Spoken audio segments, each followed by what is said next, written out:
بسم اللہ الرحمن الرحیم۔ السلام علیکم، آپ دیکھ رہے ہیں الف نیوز اور میں ہوں آپ کے ساتھ ماجد علی۔ شامل کرتے ہیں پاکستان اور دنیا بھر سے بریکنگ نیوز ہیڈ لائنز۔ ایرانی کمانڈر نے اسرائیل کو خبردار کرتے ہوئے کہا ہے کہ اسرائیل حماس کی طرف طویل اور خونریز جنگ کی طرف بڑھ رہا ہے۔ پاسداران انقلاب کے کمانڈر حسین سلامی نے کہا ہے کہ اسرائیل حماس کے ساتھ ایک طویل اور خونریز جنگ کی طرف بڑھ رہا ہے۔ پاسداران انقلاب کے کمانڈر حسین سلامی نے ایرانی دارالحکومت تہران میں ریلی سے خطاب کرتے ہوئے کہا ہے کہ فلسطین غارت گری کی جنگ کے راستے پر کھڑا ہے۔ اسرائیل کو یقینی شکست کا سامنا کرنا پڑے گا۔ اسرائیل تاریخ کے کوڑے دان میں ختم ہو جائے گا۔ کمانڈر حسین سلامی کا کہنا تھا کہ جنگ ختم نہیں ہوئی، عالم اسلام کو جو کرنا ہے وہ کرے گا۔ صہیونی حکومت مزید امن و سلامتی کو نہیں دیکھ سکتی۔ مسلمان غزہ کے مظلوم عوام کی طرف سے بدلہ لیں گے۔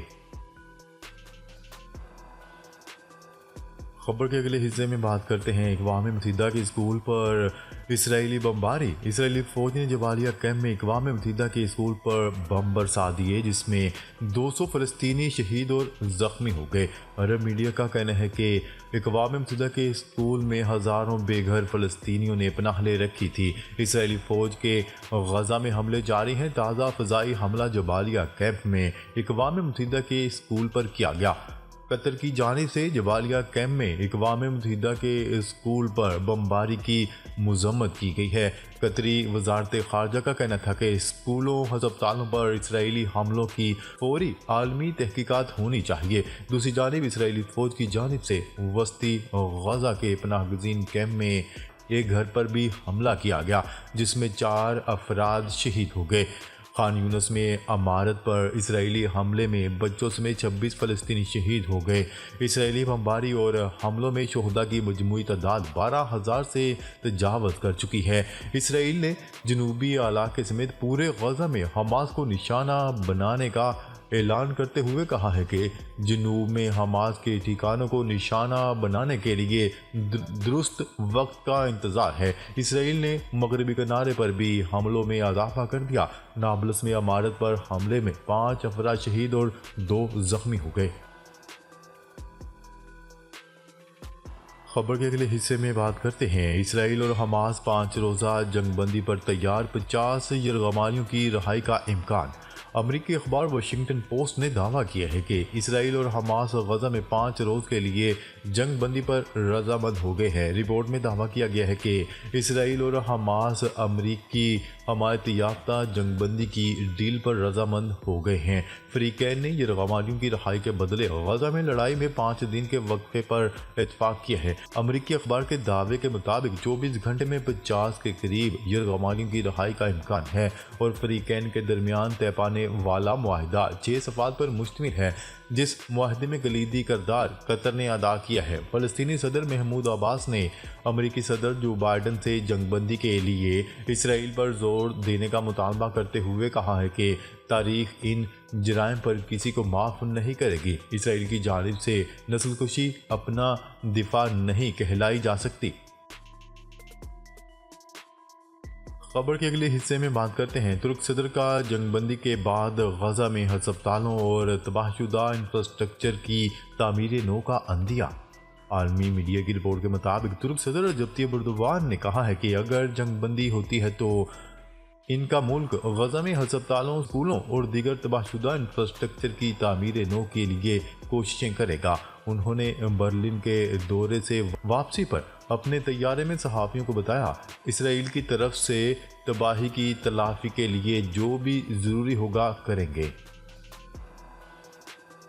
خبر کے اگلے حصے میں بات کرتے ہیں غزہ میں جنگ بندی سے متعلق اسرائیلی وزیر اعظم نیتن یاہو کا بیان سامنے آ گیا۔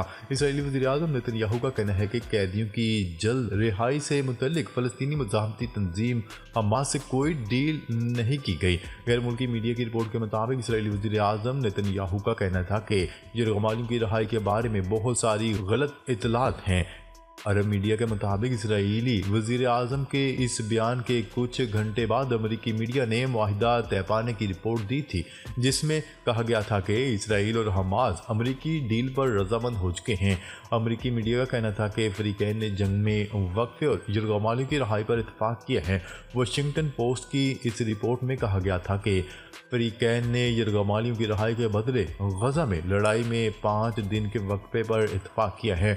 امریکی اخبار کے مطابق 24 گھنٹے میں 50 کے قریب یرغمالیوں کی رہائی کا امکان ہے اور فریقین کے درمیان طے پانے والا معاہدہ 6 صفحات پر مشتمل ہے اور معاہدے میں کلیدی کردار قطر ادا کر رہا ہے۔ خبر کے اگلے حصے میں بات کرتے ہیں غزہ پر اسرائیلی جارحیت کے خلاف دنیا بھر میں احتجاج، لاکھوں افراد کا فوری جنگ بندی کا مطالبہ۔ غزہ پر اسرائیلی حملوں کے خلاف اور فلسطین کے حق میں دنیا بھر میں احتجاجی مظاہرے ہوئے، جس میں لاکھوں افراد نے شرکت کی۔ غیر ملکی خبرساں ادارے کی رپورٹ کے مطابق امریکہ، برطانیہ، فرانس، جرمنی اور اسپین سمیت کئی یورپی ممالک میں مظاہرین کی جانب سے غزہ میں فوری جنگ بندی کے مطالبات کیے گئے۔ امریکہ کے شہر ہوسٹن میں پاکستانی ڈاکٹرز اور مشیگن یونیورسٹی میں فلسطین کی حمایت میں مظاہرہ کیا گیا۔ دوسری طرف واشنگٹن ڈی سی کے یونین اسٹیشن پر غزہ غزہ کے نعرے لگائے گئے۔ شکاگو ٹریبیون آفس کے سامنے مظاہرین نے فلسطینی شہداء کے نام سے بھرے پوسٹرز کے ساتھ احتجاج کیا۔ غزہ پر اسرائیلی جارحیت کے خلاف برطانیہ بھر میں 100 سے زائد مقامات پر مظاہرے کیے گئے۔ برطانوی شہر برمنگھم میں فلسطین کی حمایت اور اسرائیلی جارحیت کے خلاف احتجاجی مظاہرہ کیا گیا۔ برمنگھم میں کیے گئے مظاہرے میں conservative M P Shabana Mahmood کے خلاف نعروں والے پلے کارڈ بھی موجود تھے۔ احتجاج میں شامل مظاہرین کا کہنا تھا کہ جنگ کے حق میں ووٹنگ نہ کرانے والے بھی فلسطین پر مظالم میں شریک ہیں۔ مظاہرے میں وزیر اعظم رشی سونک کے خلاف نعرے بھی لگائے گئے۔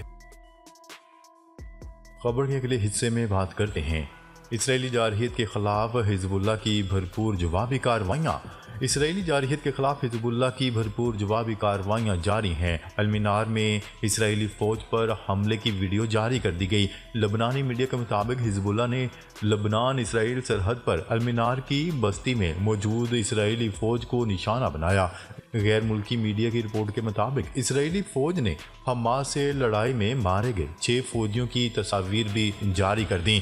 اسرائیل نے دعویٰ کیا ہے کہ غزہ میں زمینی آپریشن میں اب تک حماس کے 57 جنگجو شہید ہو چکے ہیں۔ خبر کے اگلے حصے میں بات کرتے ہیں محکمہ داخلہ خیبر پختونخوا نے غیر قانونی طور پر مقیم 18,000 غیر ملکیوں کی فہرست صوبائی پولیس کو بھیج دی۔ اس حوالے سے پولیس کا کہنا ہے کہ فہرست میں 6,000 سے زائد بچے اور 5,000 سے زائد خواتین بھی شامل ہیں۔ پولیس نے کہا ہے کہ فہرست میں شامل افراد کو رواں ماہ کے آخر تک ان کے ملک بھیجا جائے گا۔ خیبر پختونخوا پولیس کا کہنا تھا کہ متعلقہ غیر قانونی مقیم غیر ملکیوں کو کئی بار رضاکارانہ طور پر جانے کا نوٹس بھی دیا گیا ہے۔ واضح ہے کہ خیبر پختونخوا میں غیر قانونی طور پر مقیم غیر ملکیوں کے خلاف آپریشن جاری ہے اور 17 ستمبر سے اب تک تورخم بارڈر سے 2,21,440 غیر ملکی اپنے وطن جا چکے ہیں۔ خبر کے اگلے حصے میں بات کرتے ہیں بھارت اپنی فوج واپس بلائے، مالدیپ کی باضابطہ درخواست۔ مالدیپ کی حکومت نے بھارت سے باضابطہ طور پر درخواست کر لی ہے کہ وہ اپنی فوج مالدیپ سے واپس بلا لے۔ مالدیپ کے ایوان صدر سے جاری ایک بیان میں کہا گیا ہے کہ صدر ڈاکٹر محمد میزو نے یہ درخواست آج بھارتی وزیر سے ایوان صدر میں ملاقات کے دوران کی۔ یاد رہے کہ گزشتہ روز صدر منتخب ہونے کے بعد اپنی حلف برداری تقریب کے دوران محمد میزو نے قوم سے پہلے خطاب میں کہا تھا کہ وہ انتخابی مہم میں کیے گئے وعدے پورے کریں گے۔ میڈیا رپورٹس کے مطابق نو منتخب صدر نے اپنی انتخابی مہم کے دوران کہا تھا کہ وہ اقتدار میں آ کر ملک سے بھارتی فوج کو بے دخل کریں گے۔ ناظرین، اب تک کے لیے اتنا ہی۔ مزید خبریں لے کر بہت جلد آپ کی خدمت میں حاضر ہوں گے۔ تب تک کے لیے اپنا خیال رکھیے گا۔ اللہ نگہبان۔